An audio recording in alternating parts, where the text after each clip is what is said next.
पुष्पीय पदपों में लैंगिक जनन। लैंगिक जनन के बारे में आपको बता चुके हैं। लैंगिक जनन यानी कि सेक्सुअल रिप्रोडक्शन। सेक्सुअल रिप्रोडक्शन आप लोग जान रहे हैं कि ऐसा रिप्रोडक्शन जिसमें दो युग्मकों का हाथ होता है।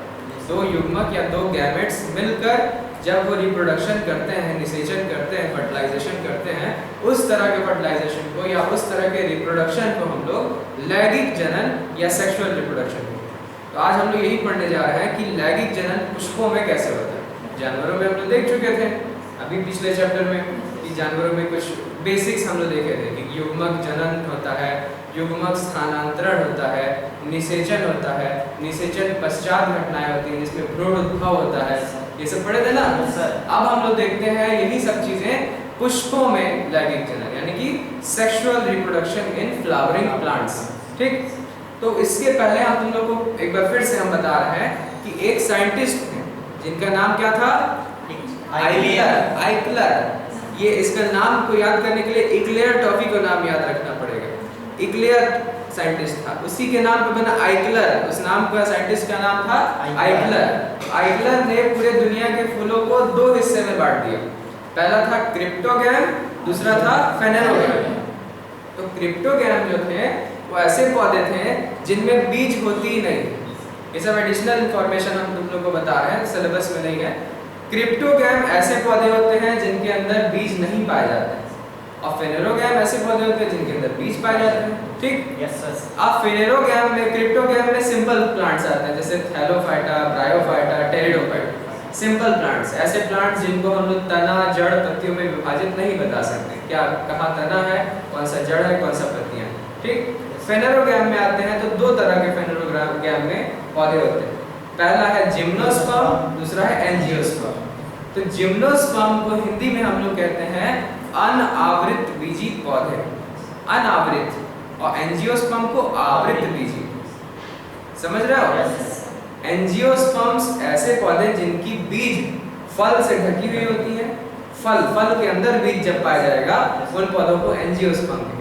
और जब ऐसे पौधे जिनमें फल बाहर लटके रहते हैं, बीज बाहर लटके रहते हैं, किसी तरह का फल नहीं होता है कभी, उन पौधों को हम लोग बोलते हैं जिम्नोस्पर्म।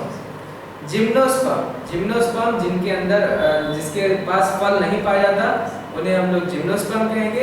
एंजियोस्पर्म जिनके अंदर सीड्स जो है फल से ढकी हुई होती है उन्हें हम लोग एंजियोस्पर्म। एंजियोस्पर्म के बारे में हम लोग पढ़ाई अपना करेंगे। एंजियोस्पर्म में जान रहे हो आप लोग कि फल पाया जाता है, तो फल पाए जाएंगे तो फूल भी पाया जाएगा। Yes sir. और हम लोग जानते हैं, ये बचपन से पढ़ते आ रहे हैं कि जो एक पौधा है उसका मुख्य जनन अंग क्या होता है? फूल होता है। पुष्प यानी कि फूल एक पौधे का मुख्य जनन अंग होता है, यानी कि main part for sexual reproduction of a plant is a flower. ठीक है, तो फ्लावर को हम तुम लोग को बताए थे कि फूल होता क्या है? फूल तने का रूपांतरित हिस्सा होता है, मतलब रूप बदला हुआ तना, तने का रूपांतरित होता है। एक पौधा है कोई, ये तो इसमें दो हिस्सा है, जड़ और तना। तो इसका रूपांतरित हिस्सा फूल होता है। अब अगर फूल निकलना है, अभी चलना तुम लोग को दिखाएंगे, बाहर ले चल के। ये एक पत्ती निकली है, पत्ती के जस्ट बगल से एक छोटा सा स्टैंड है, इसका छोटा सा स्टैंड निकलता है, उसके ऊपर एक हल्की सी स्वेलिंग आती है।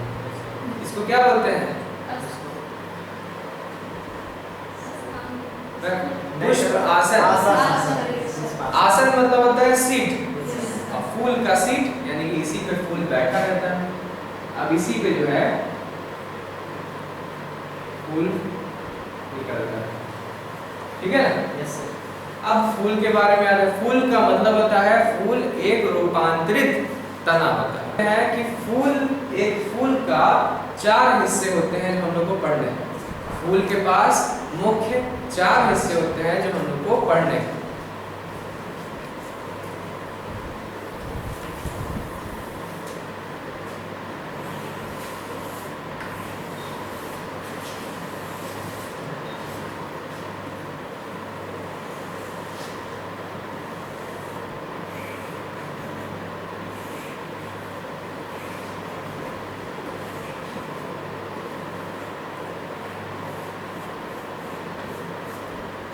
ठीक, ये एक फूल है।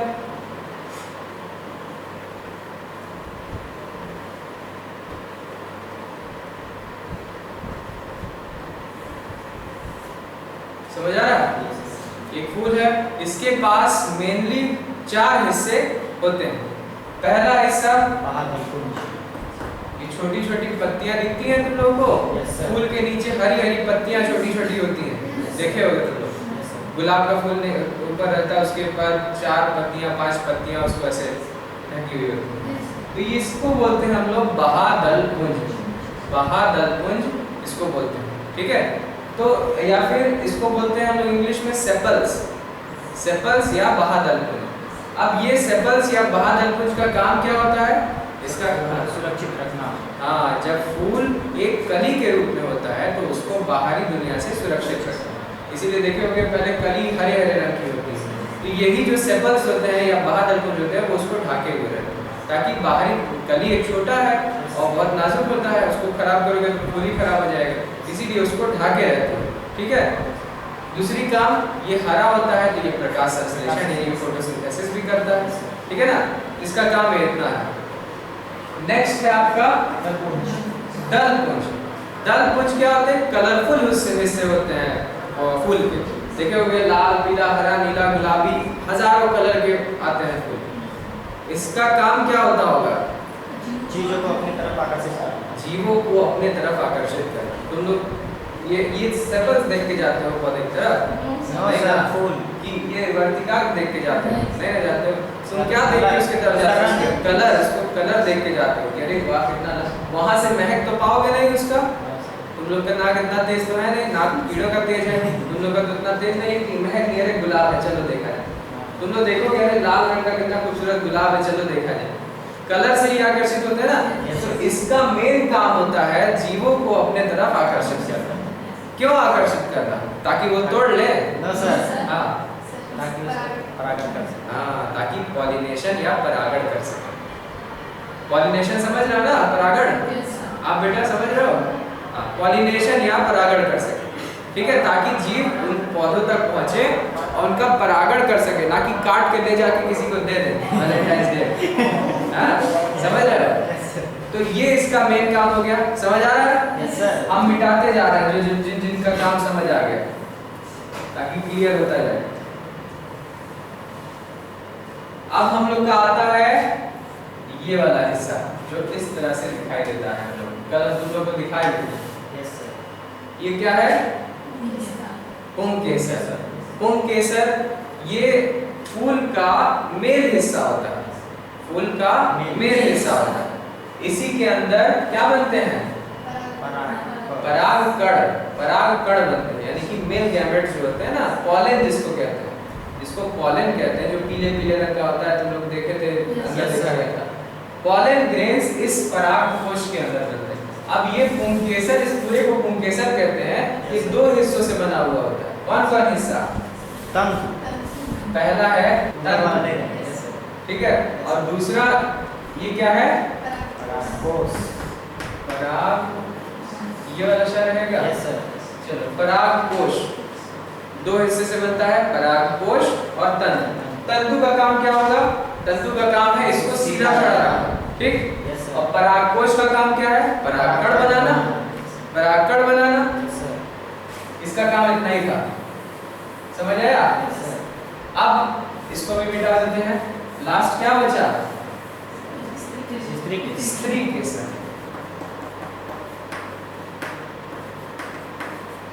स्त्री केसर, स्त्री केसर, ये समझ रहे हो? केसर, केसर खाए हो? सैफरॉन इसको बोलते हैं, क्यों नहीं खाए हो? खाए हैं सर, डेट होता है। मिठाई उठाई पे नहीं डलाता है, तब क्यों, कहाँ तुम लोग खाए हो? केसर वही तो होता है जो लाल लाल होता है ना। Yes sir. वही केसर होता है, वो इतना हिस्सा होता है किसी भी पौधे का। और केसर जो हम लोग खाते हैं उसका पौधा खेती अलग होता है। 2.5 लाख रुपए का उसका 1 किलो आता है। 2.5 लाख रुपए का 1 किलो, 1 ग्राम 250 रुपए का। अब बताओ, 1 ग्राम 250 रुपए का, इतना हिस्सा उसकी खेती होती है। एक फूल से 3 केसर निकलता है, इतना मुश्किल से बताओ, एक फूल से 3 पतले पतले केसर निकालते हैं। 2.5 लाख रुपए कम थोड़े, ज़्यादा थोड़े ना। पूरे इतने बड़े खेती करेंगे तो जाके इतना सा केसर निकलेगा, तो इतना मुश्किल है सर। तो यही केसर, स्त्री केसर, केसर समझ आ रहा है शब्द ना? Yes, sir. केसर जो हम लोग खाते हैं वो केसर कहाँ से शब्द है? स्त्री केसर से है। जो केसर हम लोग खाते हैं वो स्त्री केसर खाते हैं हम लोग, मिठाई में डालते हैं। स्त्री केसर है ये। स्त्री केसर का काम क्या होता है? सर फीमेल गैमेट्स बस फीमेल हिस्सा होता है फूल का, फीमेल गैमेट्स बनाता है, यानी कि एग, एग्स का निर्माण करता है, अंड का निर्माण करता है। समझ आ रहा है? Yes sir. चलो ठीक है, ये हम लोग का चारों अंग जो थे एक फूल के। पहला बाह्यदल पुंज यानी कि सेपल्स, काम जान गए आप लोग कि फूल की रक्षा करना जब वो कली के रूप में होता है। दूसरा है पेटल्स यानी कि दल पुंज। दल पुंज पेटल्स क्या करते हैं? दूसरों को, जीवों को आकर्षित करते हैं अपने तरफ ताकि वो परागण कर सके। तीसरा है पुंकेसर। पुंकेसर क्या काम क्या होता है? मेल गैमेट्स बनाना, मेल युग्मक बनाना जिसको पॉलन कहते हैं। लास्ट चौथा है हम लोग का स्त्री केसर। स्त्री केसर का काम है फीमेल हिस्सा, फीमेल गैमेट्स बनाएगा। समझ आ गया? Yes sir. चलिए ठीक। अब हम लोग पढ़ेंगे पहले अपने पुंकेसर के बारे में, पुंकेसर बारे में, ठीक? पुंकेसर जैसे कि बताया था 2 हिस्सों से बनता है, तंतु से और परागकोश से। तंतु तो सीधी सीधी बात, उसको सीधा खड़ा रखने में मदद करता है। मेन हम लोग को पढ़ना है इस परागकोश के बारे में। परागकोश को अगर हम तुम लोग को बड़ा बना के दिखाएं तो ये इस तरह से दिखेगा।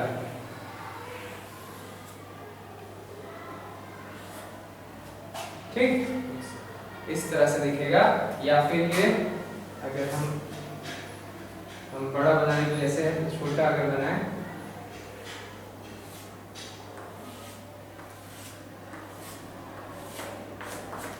इस तरह से दिखेगा। देखो द्विपालित दिखा था तुम लोगों ने ना? Yes sir. इन पराग कोशों में 2 पालियां होती हैं, लेफ्ट पाली और राइट पाली। इसीलिए इन पराग कोशों को द्विपालित पराग कोश कहा जाता है। ठीक है, द्विपालित पराग कोश कहा जाता है। समझ आ रहा है?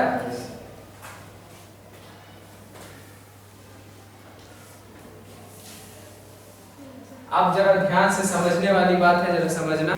अब देखो ये एक परागकोश है।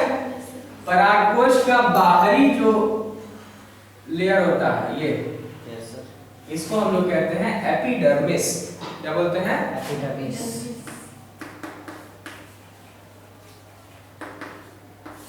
एपिडर्मिस। ठीक, अब आता है हम लोगों का, इसमें कई सारी कोशिकाएं होती हैं। इसमें कई सारी कोशिकाएं होती हैं।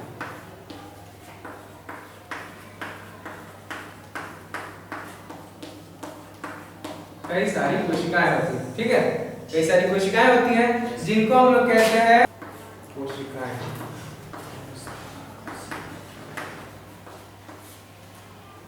या हाइपोडर्मल सेल।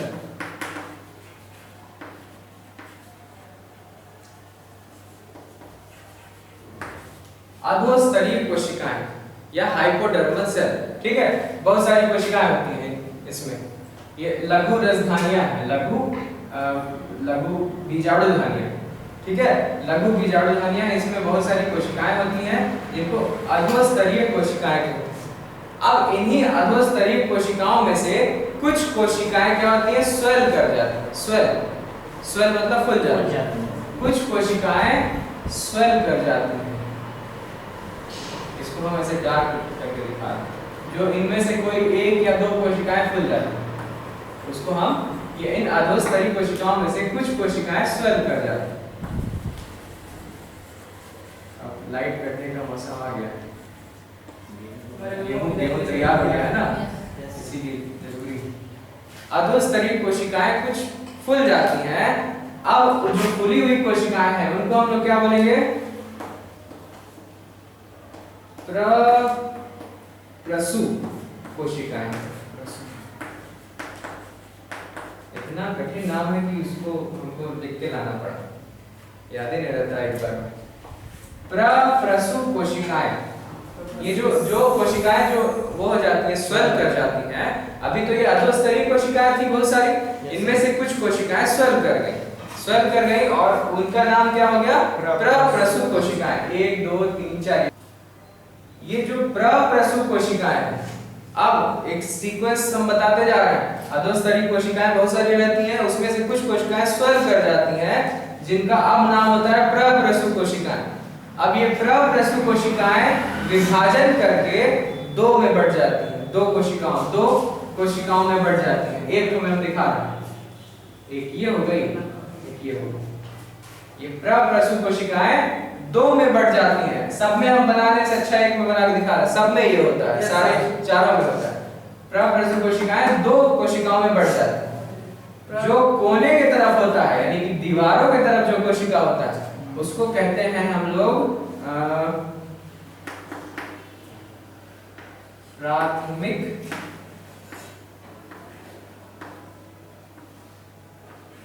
भित्तीय कोशिकाएं।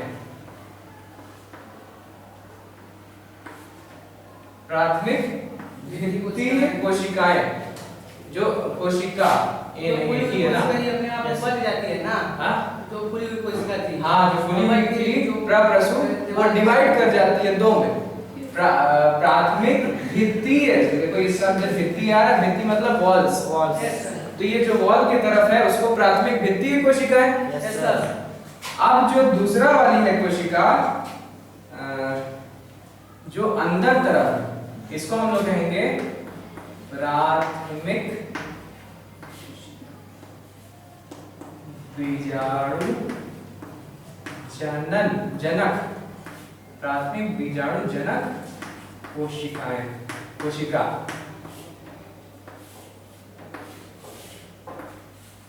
नाम याद रखने में थोड़ी आसानी होगी आपको। कब आसानी होगी? जब एक बार समझ लेंगे आप और नोट्स पढ़ लेंगे। देखो, जो भित्ति की तरफ है, ये प्रप्रसु कोशिका जो स्वेल कर गई थी, वो दो में विभाजित हो गई। पहला था प्राथमिक भित्तीय कोशिका, भित्ति के तरफ वाली प्राथमिक भित्तीय कोशिका, और जो सेंटर के तरफ थी वो प्राथमिक बीजाणु जनक कोशिका। प्राथमिक बीजाणु जनक कोशिका दो बन गए। अब इसके बाद क्या हुआ? अब इसके बाद हम पूरा मिटा के एक नया हमको बनाना पड़ेगा। क्यों? क्योंकि ये जो प्राथमिक भित्तीय कोशिकाएं होती हैं, इनके अंदर हजारों बार सेल डिवीजन होता है, बारंबार सेल डिवीजन होता है। कौन सा सेल डिवीजन? कौन सा सेल बढ़ती है? कौन सा? दो तरह का सेल डिवीजन तुम लोग बताए थे ना, समसूत्री, अर्धसूत्री, माइटोसिस, मियोसिस।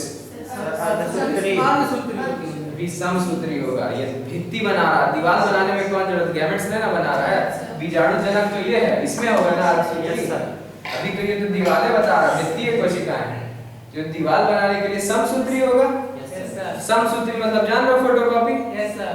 तो समसूत्री विभाजन, इसमें बारंबार समसूत्री विभाजन शुरू हो जाएगा। अब समसूत्री विभाजन, अब इसको पूरे को हम मिटा देते हैं, इसको बड़ा करके दिखा। एक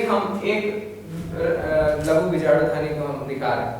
लघु बीजाणुधानी मतलब ये जो चार हम बनाए थे ना, यस सर, एक बीजाणुधानी को हम दिखा रहे हैं, चारों को बनाए नहीं ना बार-बार। इसको सबसे बाहरी त्वचा, जो बाहरी लेयर था उसका नाम हम क्या बताए थे? एपिडर्मिस। एपिडर्मिस।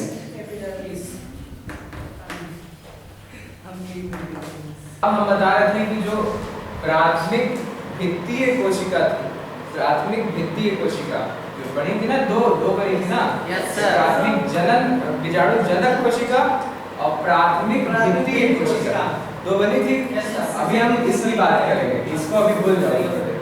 ये जो थी, ये बहुत बार समसूत्री विभाजन करेंगी, बारंबार अपने जैसी और कोशिकाएं बनाएंगी, और ये 3 लेयर बनाना शुरू कर देंगे। 3 लेयर, एक पराग कोश के अंदर 3 लेयर बनाना शुरू कर देंगे। ठीक है?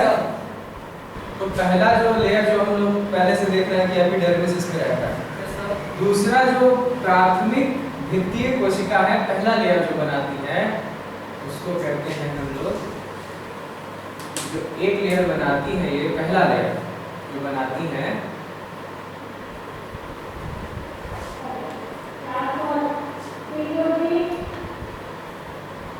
पहला लेयर जो बनाती है, इसको इस लेयर को कहते हैं हम लोग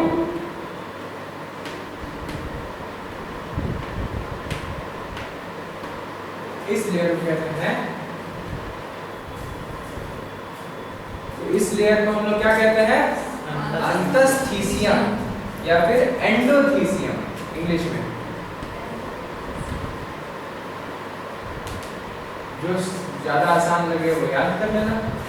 अंतस्थीसियम या एंडोथीसियम पहली लेयर बनाती है, जो उसका नाम है अंतस्थीसियम या एंडोथीसियम। अब उसके बाद दो लेयर और बनाती है, ठीक है। तो दूसरी लेयर का नाम जो है, ये दो लेयर ये बनी,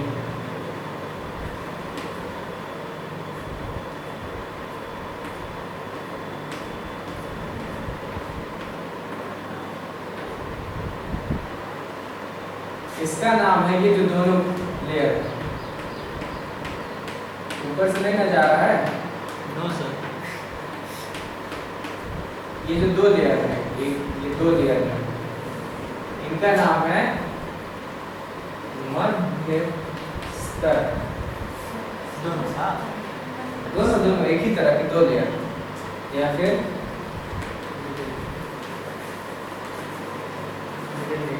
मिडिल लेयर, ठीक है। लास्ट जो लेयर एक और बन रही है, तीन लेयर बना रहा है, हम बता रहे ना। एक है आपका अंतस्थीसियम, दूसरा है मध्य स्तर, और ये तीसरी लेयर जो बना रहा है, ये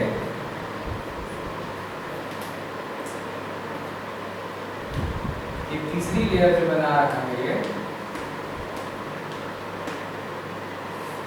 इसको कहते हैं टेप्टम। ठीक, तीन लेयर याद रखना। आखिरी लेयर टेप्टम, उसके बाद दो लेयर जो है मध्य स्तर, और पहली लेयर जो बनाता है वो अंतस्थीसियम, ठीक है।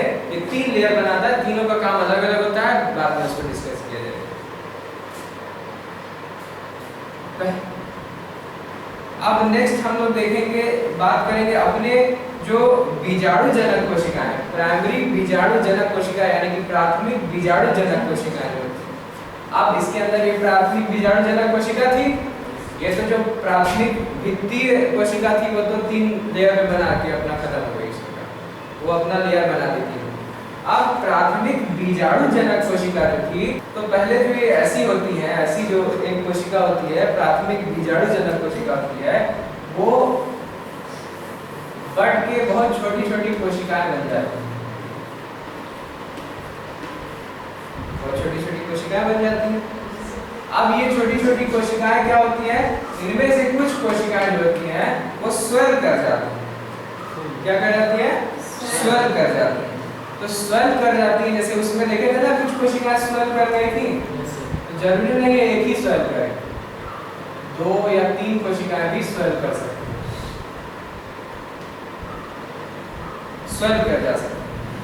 अब इन कोशिकाओं को जो स्वेल कर रही हैं, पहले तो जो है वो सब समसूत्री विभाजन से छोटी छोटी कोशिकाएं बन गई, एक कोशिका की छोटी छोटी कोशिकाएं बन गई। अब उन कोशिकाओं में से कुछ कोशिकाएं, दो या तीन कोशिकाएं स्वेल कर जाती हैं, जिनका नाम होता है लघु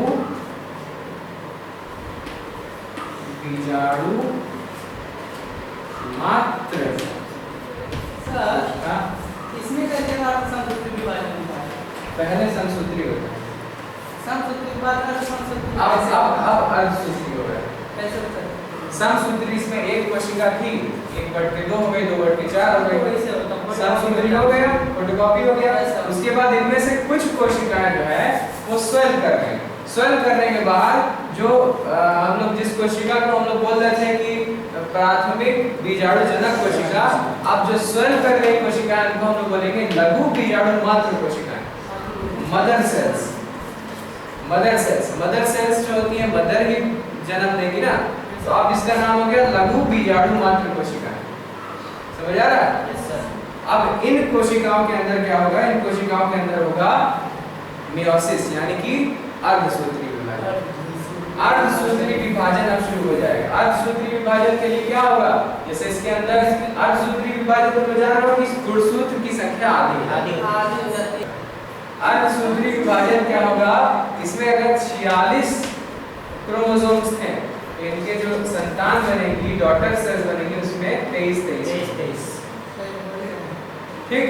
सर अर्धसूत्री विभाजन की खासियत ये होती है कि अर्धसूत्री विभाजन में एक कोशिका से 4 कोशिकाएं बनती हैं, 2 कोशिकाएं नहीं बनती, 4 कोशिकाएं बनती हैं। अभी हम लोग समसूत्री में देखे थे 1 से 2 बनती है, लेकिन अर्धसूत्री में क्या होता है 1 से 4 बनती है। क्या होता है, पहले ये आधा आधा हो जाती है, उसके बाद ये दोनों समसूत्री विभाजन के द्वारा 2 और बना देते हैं, 23 का। आप समझ आ रहा है? ये भी फोटोकॉपी करती है। इसको बोलते हैं अर्धसूत्री पार्ट 1 और अर्धसूत्री पार्ट 2। अर्धसूत्री पार्ट 1 विभाजन में क्रोमोसोम्स का संख्या आधा हो जाता है। अर्धसूत्री पार्ट 2 जो एक तरह का समसूत्री विभाजन, उसमें क्या होता है, सिर्फ इन दोनों का नंबर बढ़ जाता है, 2 से 4। ठीक है, तो अब इनके अंदर जिसका नाम है लघु बीजाणु मात्र कोशिकाएं, इनके अंदर लगातार अर्धसूत्री विभाजन होता है। इस पूरे को अर्धसूत्री ही बोलेंगे, इस पूरे को अर्धसूत्री बोलेंगे।